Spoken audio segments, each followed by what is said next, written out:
નમસ્કાર દર્શક મિત્રો, નેક્સસ ન્યૂઝમાં આપનું સ્વાગત છે। અમદાવાદમાં એક જ જમીન 3થી વધુ લોકોનું વેચાણ કરવાનો આરોપ। અમદાવાદના કાળુપુર સ્વામિનારાયણ મંદિરમાં સાધુ હરિપ્રકાશ મુનિ સાથે જોડાયેલા જમીન વિવાદમાં હવે ગંભીર આક્ષેપો સામે આવ્યા છે। આક્ષેપ છે કે એક જ જમીન એમના અલગ અલગ લોકોને વેચાણ કરવામાં આવી છે। મળતી માહિતી અને ફરિયાદી પક્ષના આરોપ પ્રમાણે વર્ષ 2015માં રમેશભાઈ ડાભી નામના વ્યક્તિએ ઉવારસદ વિસ્તારમાં આવેલી અંદાજે 8 વીઘા જમીનનો સોદો કર્યો હતો। જમીનની કુલ કિંમત 55 લાખ રૂપિયા નક્કી કરવામાં આવી હતી, જેમાંથી તેઓએ 12 લાખ રૂપિયા ચૂકવવામાં આવ્યા હતા હોવાનો દાવો કરવામાં આવ્યો હતો તેમના તરફથી। આ જમીન અંગે આશરે 10 વર્ષ પહેલાં બાનાખત અને પાવર ઓફ એટર્ની કરવામાં આવ્યા હોવાનો પણ દાવો કરવામાં આવ્યો છે, પરંતુ હવે આક્ષેપ એવો છે કે આ જમીન સ્વામી દ્વારા અન્ય એક વ્યક્તિને પણ વેચવામાં આવી હતી। એટલું જ નહીં, કૌશિક સોલંકી નામના વ્યક્તિને પણ આ જમીન અંગે બાનાખત અને પાવર ઓફ એટર્ની કરી આપવામાં આવ્યા હોવાનો આરોપ લગાવવામાં આવી રહ્યો છે। એક જ જમીન, અલગ અલગ લોકો સાથેના વ્યવહારો અને કરોડો રૂપિયાની જમીન, આ સમગ્ર મામલો સામે આવતા હવે અનેક સવાલ ઊભા થયા છે। આ વિવાદને લઈને પોલીસ ફરિયાદ કરવામાં આવી હોવાનો તેમજ કોર્ટમાં સિવિલ દાવાઓ ચાલી રહ્યા હોવાનો દાવો કરવામાં આવી રહ્યો છે। બીજી તરફ થોડા સમય પહેલાં ડૉક્ટર દિલીપ પટેલ દ્વારા આ જમીનનું ટાઇટલ ક્લિયર કરાવવામાં આવ્યું હોવાની પણ માહિતી સામે આવી રહી છે। ફરિયાદી પક્ષનો વધુ ગંભીર આરોપ છે કે ડૉક્ટર દિલીપ પટેલ સાથે જોડાયેલા કેટલાક લોકોએ ધાક ધમકી આપી તેમની પાસેથી સહીઓ કરાવી લીધી હતી। જો કે આ તમામ આક્ષેપોની સત્યતા તપાસ અને કોર્ટના નિર્ણય બાદ જ સ્પષ્ટ થઈ શકે છે। જો આ જમીનની હાલની માર્કેટ કિંમતની વાત કરવામાં આવે તો 30 થી 40 કરોડ રૂપિયાનો દાવો કરવામાં આવી રહ્યો છે। અરજદારનો આક્ષેપ છે કે અદાલત, પોલીસ અને કોર્ટમાં કેસો હોવા છતાં છેલ્લા 10 વર્ષથી ન્યાય માટે ધક્કા ખાઈ રહ્યા છે। પોલીસ ફરિયાદ પર યોગ્ય કાર્યવાહી થઈ નથી, પોલીસ સાંભળતી નથી અને અસામાજિક તત્વો દ્વારા ત્રાસ આપવામાં આવ્યો હોવાનો પણ ગંભીર આરોપ થયો છે। હવે સવાલ એ છે કે શું ખરેખર એક જ જમીન 3થી વધુ લોકોને વેચવામાં આવી હતી? આ જમીનના વ્યવહારોની સમગ્ર હકીકત શું છે અને છેલ્લા 10 વર્ષથી ન્યાયની રાહ જોઈ રહેલા અરજદારને ન્યાય ક્યારે મળશે? હવે આ સમગ્ર મામલે પોલીસ તપાસ શું વળાંક લે છે અને તપાસમાં જમીન વિવાદનું શું સાચું રહસ્ય બહાર આવે છે કે નહીં, તેના પર સૌની નજર છે। તમારું નામ? રમેશભાઈ પ્રેમજીભાઈ ડાભી। રમેશભાઈ, કોની પાસેથી જમીન લીધેલી, ક્યારે જમીન લીધી હતી અને કઈ તારીખે આપણે કેટલા પૈસા આપ્યા? આપણે લીધી હતી હસમુખભાઈ પરસોત્તમભાઈ પટેલ અને ઉફે હરિપ્રકાશ નારાયણ મુનિ, રિયર કાલુપુર મંદિર, સ્વામિનારાયણ। કેટલામાં જમીન લીધી? આપણે 55 લાખમાં ઉચક લીધી હતી, એના આપણે 12 લાખ રૂપિયા ચૂકવેલા છે। 11 લાખ બાનાખતમાં 1 લાખ ચેકથી આપેલા છે અને ક્રિમિનલ કેસ પણ ચાલુ છે, 467 અને દાવો પણ ચાલુ છે। આપણે વાંધો શું પડ્યો? વાંધો પડ્યો એને પછી બીજાને વેચી। કૌશિકભાઈ જયંતિભાઈ સોલંકી, રિયર જુંડાલ, એને બાનાખત રજીસ્ટર, પાવર ઓફ એટર્ની અને કબજા કરાર કરી આપેલો। એક જ જમીન બે જગ્યાએ વેચી। પછી આપણે કેસ કર્યો, અદાલત પોલીસ સ્ટેશનમાં અરજી આપી, પછી કોઈ એનો જવાબ ના મળતા પછી એને આપણે સિવિલ ક્રિમિનલ કેસ દાખલ કર્યો, પછી સિવિલ દાવો કર્યો। પછી સ્વામિનારાયણ સાધુ છે એને બીજો કોઈ વાંધા અરજી? વાંધા અરજીમાં એના ભત્રીજાએ એક વાંધો મૂક્યો હતો, એનો હક છે અંદર, પણ એની હકને આપણે કંઈ લેવા દેવા છે નહીં। આપણે તો મૂળ માલિક હસમુખભાઈ પરસોત્તમભાઈ પટેલ અને હાથબાર મુજબ અને રે સ્વામિનારાયણ મંદિર અને સાધુ થઈ ગયા કાલુપુર મંદિરમાં। તો પછી શું થયું? એના ભત્રીજાને આપણે દાવો નીકળી ગયો? એના ભત્રીજાએ દાવો નીકળી નથી ગયો, પણ દાવો ચાલુ છે ઓલરેડી।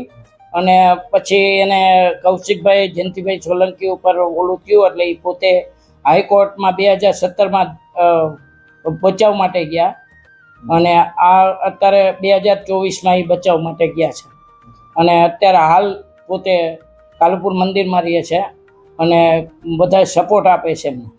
અચ્છા કાકા, એ કયો કે આના સિવાય કોઈ આવે બીજા કે?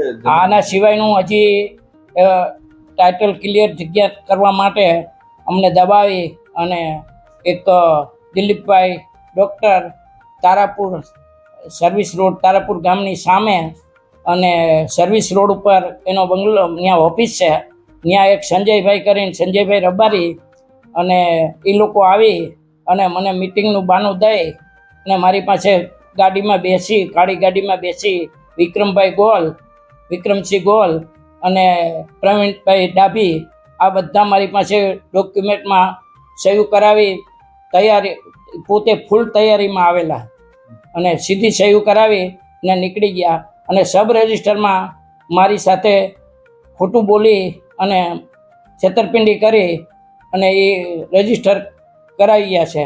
આ મારી રૂબરૂમાં આ બધાએ હું આ બે પ્રવીણસિંહને નથી ઓળખતો, નથી આ વિક્રમભાઈ ગોલને નથી મારે કોઈ પરિચય, અને આ સંજય આ પણ પહેલાં મારી પાસે એને આ તારીખે મારા નામનો ખોટો સ્ટેમ્પ લઈ અને ડોક્યુમેન્ટ ડ્રાફ્ટ કરી ને તૈયાર કરી અને દિલીપ ડૉક્ટર અને ઘનશ્યામભાઈ કાળાભાઈ પટેલ રિય વાવોલ એ પોતે મારે ત્યાં આવેલા અને અમારે કે તમારે યારે સમાધાન કરવું છે, પણ મને ખબર હતી કે આ માણસ મારી સાથે ચીટિંગ કરવા આવ્યા છે, એટલે હું મહિલો નહીં સુરનગર ઠેઠ સુધી આવેલા છે.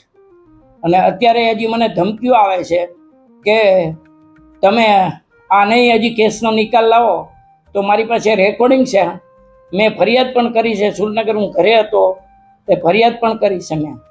તો મારામારી મારામારી એટલે મને દબાવીને દબોચીને જ એને કીધું છે અને મોબાઈલ પણ લઈ લીધેલા અને છીનવી, અને હવે ક્યાંય ફોન કર્યો તો નહીં આવે, એટલે મને પ્રશ્ન એક જણાએ એવું કીધું કે આપણે હવે કે તારે થાય ને એ કરી લેવાનું, મારું રાજ બધી જગ્યાએ પહોંચશે.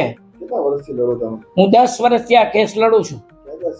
દાવા ચાલે? દાવા અત્યારે એક સિવિલ દાવો ચાલુ છે, પછી ક્રિમિનલ કેસ ચાલુ છે, SSRDમાં ચાલુ છે, પછી સીટમાં ચાલુ છે. તો એનું પણ એ લોકોએ 2 વર્ષ સુધી દબાવી લખેલું જગ્યા આ કેસ, અને પછી એવો નિર્ણય લીધો કે અને પાછું 2 કરોડ 73 લાખ રૂપિયા નાખી અને ખેડૂતોને કોને આપ્યા 2 કરોડ 73 લાખ? બિનખેતી કર્યું ત્યારે વાઇટ પૈસા કોને આપ્યા એનું કોઈ નક્કી નથી કોને દીધા.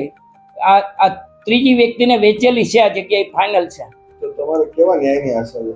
મને મારે ન્યાય આપે કે મને મારી આ જગ્યાનો મને મારા પોતાનો દસ્તાવેજ કરી આપે, બસ. મારે કોઈ નહીં, મારે એના જે થતા હોય પૈસા જે કોર્ટની અંદર નક્કી થયા છે 55 લાખ રૂપિયા બાના ખાતે, એમાં મેં 12 લાખ આપ્યા છે, મારે એને 43 લાખ રૂપિયા આપવાના છે. 90 દિવસ પછી એને ટાઇટલ કરીને આપવાની શરત હતી.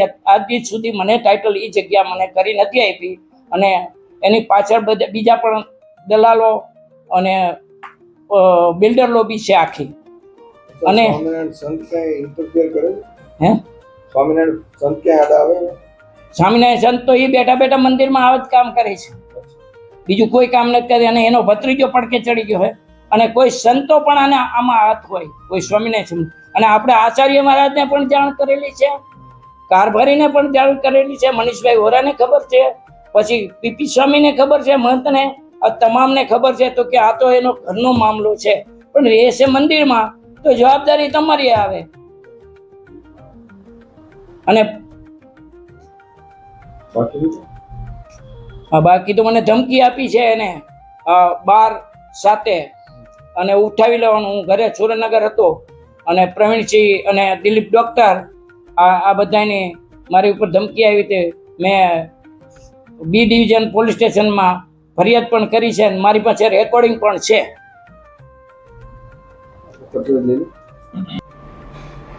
તો દર્શક મિત્રો, આ તો અમદાવાદના એક મંદિરનો જમીનનું કમ્પાઉન્ડ.